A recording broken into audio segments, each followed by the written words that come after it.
আমার প্রিয় দ্বাদশ শ্রেণীর পরীক্ষার্থীরা, আজকের এই ভিডিওটির মাধ্যমে আমি তোমাদের এবিটিআর টেস্ট পেপারের রাষ্ট্রবিজ্ঞান বিষয়ের সেট নাম্বার 1 অর্থাৎ এসি 1 এর সমস্ত এমসিকিউ এবং এসিকিউ গুলো একবার নির্ভুলভাবে সমাধান করে দিচ্ছি।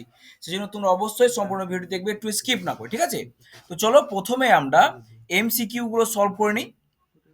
আচ্ছা, প্রথমে দেখো একের একে বলা হয়েছে যে আন্তর্জাতিক রাজনীতিতে ভারত একটি, সঠিক উত্তর হবে অপশন বি, উন্নয়নশীল দেশ।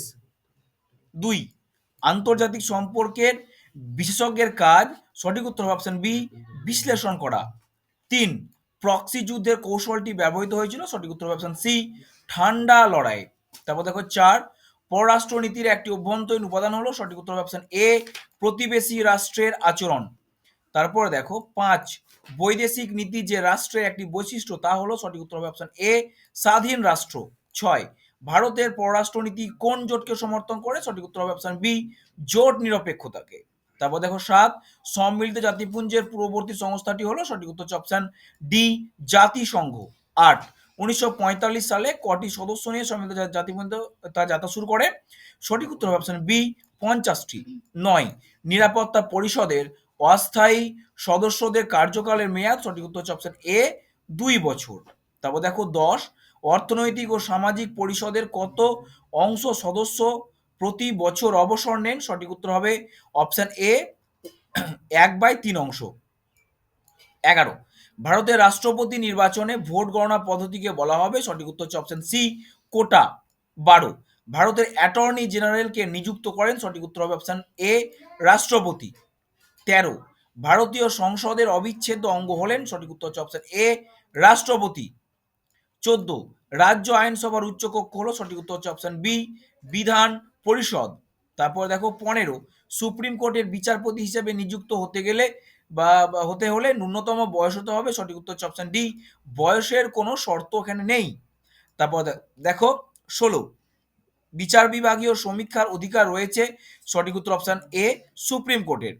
তারপর দেখো 17, কোন ধারা বলে হাইকোর্ট মৌলিক অধিকার রক্ষার লেখ জারি করে, সঠিক উত্তর হচ্ছে অপশন বি, 226 নম্বর ধারা। তারপর দেখো 18, সুপ্রিম কোর্টের আছে, আমরা পরের পেজে যাই, বাকি অপশনসগুলো নিয়ে নিই। সঠিক উত্তর হবে এখানে অপশন ডি, মূল আপিল ও পরামর্শদান এলাকা। 19, জাগো গ্রাহক জাগো প্রচারটি হলো, সঠিক উত্তর হচ্ছে অপশন ডি, ক্রেতার সুরক্ষা আদালতের। 20, সুপ্রিম কোর্টের অস্থায়ী বিচারপতিদের কার্যকাল নির্ধারণ করেন, সঠিক উত্তর হচ্ছে অপশন বি, সুপ্রিম কোর্টের প্রধান বিচারপতি। তারপর দেখো 21, পঞ্চায়েত ব্যবস্থার স্তর হলো পঞ্চায়েত সমিতি, মানে ড্যাশ স্তর হলো পঞ্চায়েত সমিতি, এটি হবে দ্বিতীয় স্তর হলো পঞ্চায়েত সমিতি, ঠিক আছে? পঞ্চায়েত ব্যবস্থার 3টে স্তর তোমরা প্রত্যেকে জানো, গ্রাম পঞ্চায়েত, পঞ্চায়েত সমিতি এবং জেলা পরিষদ, ঠিক আছে? তাহলে যেহেতু বলেছে এখানে যে ড্যাশ স্তর হলো পঞ্চায়েত সমিতি, এটি দ্বিতীয় স্তর। তারপর দেখো 22, পশ্চিমবঙ্গের প্রথম পঞ্চায়েত নির্বাচন অনুষ্ঠিত হয়, সঠিক উত্তর হবে এখানে অপশন সি, 1978 সালে। তারপর দেখো 23, ড্যাশ হলেন ব্লকের বিকাশমূলক কার্যের উদ্যোক্তা, বিডিও, ব্লক ডেভেলপমেন্ট অফিসার। তারপর দেখো 24, কর্পোরেশনের আমলাতান্ত্রিক প্রধান হলেন, সঠিক উত্তর অপশন সি, কমিশনার। এরপর দেখো আমরা 2-এর দাগে যাই, 2-এর দাগের প্রশ্ন উত্তরগুলো আমরা করে নিই একটু। আচ্ছা, প্রথম কোশ্চেন দেখো, জোট নিরপেক্ষতার মূল উৎস কি?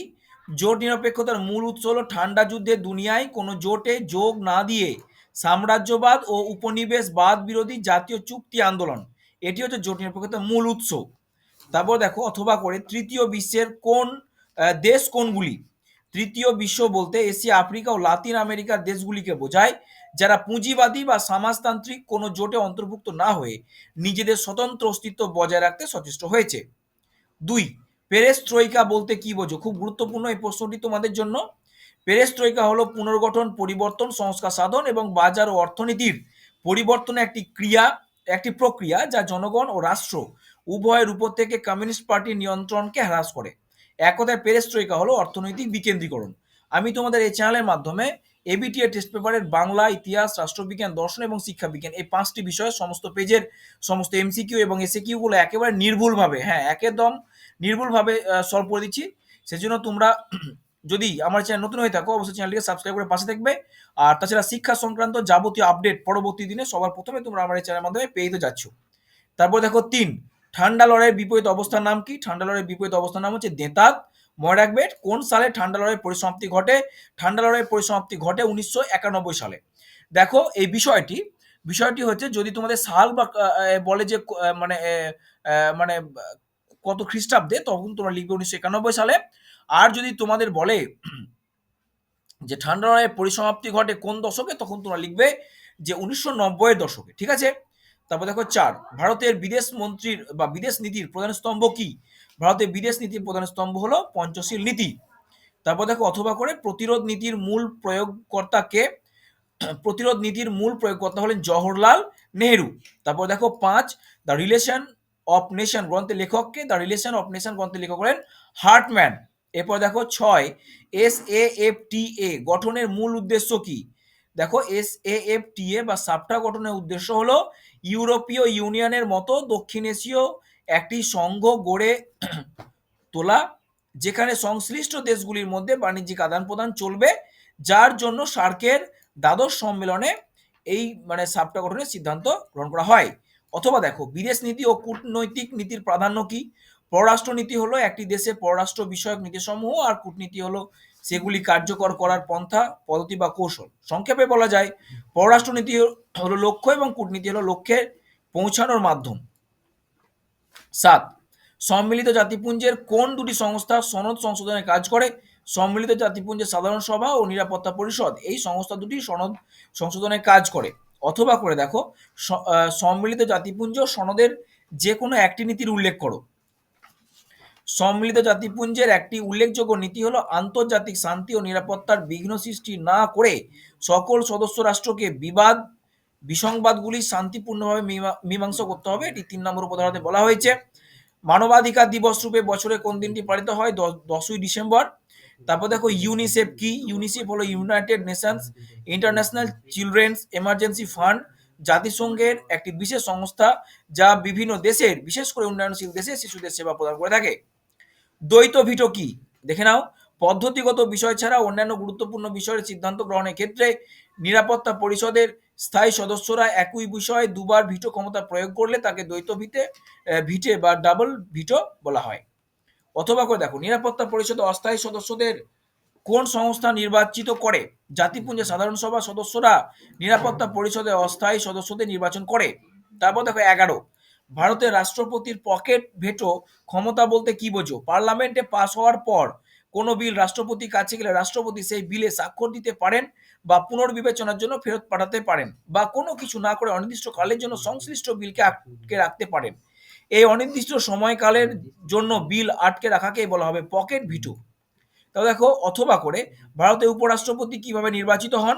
ভারতের উপরাষ্ট্রপতি রাজ্যসভা ও লোকসভার সদস্যদের নিয়ে গঠিত একটি নির্বাচক সংস্থা কর্তৃক একক হস্তান্তরযোগ্য সমানুপাতিক প্রতিনিধিত্বের ভিত্তিতে গোপন ভোটে নির্বাচিত হন।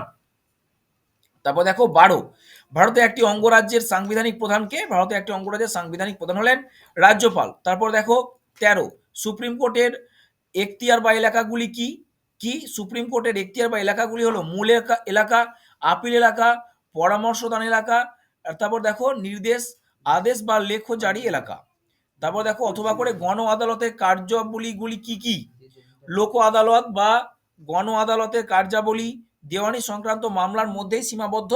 দীর্ঘদিন ধরে চলছে এমন অমীমাংসিত মামলা যদি কোনো আদালত লোক আদালতে পাঠায়, তাহলে লোক আদালত বা গণ আদালত তার বিচার করে। গণ আদালত আসলে আপোষ মীমাংসার উপর গুরুত্ব আরোপ করে থাকে। এই আদালতের মূল কাজ হলো বাদী বিবাদী উভয় পক্ষের বক্তব্য শুনে একটা পারস্পরিক সমঝোতায় আসার চেষ্টা করা। তারপর দেখো 4, ভ্রাম্যমাণ আদালত কোথায় দেখা যায়? বিভিন্ন গ্রাম ও অঞ্চলে দেখা যায় ভ্রাম্যমাণ আদালত। প্রাচীন ভারতের ক্ষুদ্রতম রাজনৈতিক ব্যবস্থা কি ছিল? না গ্রাম পঞ্চায়েত। অথবা করে দেখো বলা হয়েছে গ্রাম সংসদ কাদের নিয়ে গঠিত হয়? গ্রাম পঞ্চায়েতের প্রতিটি নির্বাচনী এলাকার সমস্ত ভোটদাতাদের নিয়ে গ্রাম সংসদ গঠিত হয়। তারপর দেখো 16, মিউনিসিপ্যাল কর্পোরেশনের মুখ্য কার্যনির্বাহক কি নামে পরিচিত? মিউনিসিপ্যাল কর্পোরেশনের মুখ্য কার্যনির্বাহক কমিশনার নামে পরিচিত। তাহলে আজকে ভিডিওটা এখানে শেষ করছি। তোমার সঙ্গে দেখা হবে পরবর্তী দিনে নতুন একটি গুরুত্বপূর্ণ ভিডিও নিয়ে।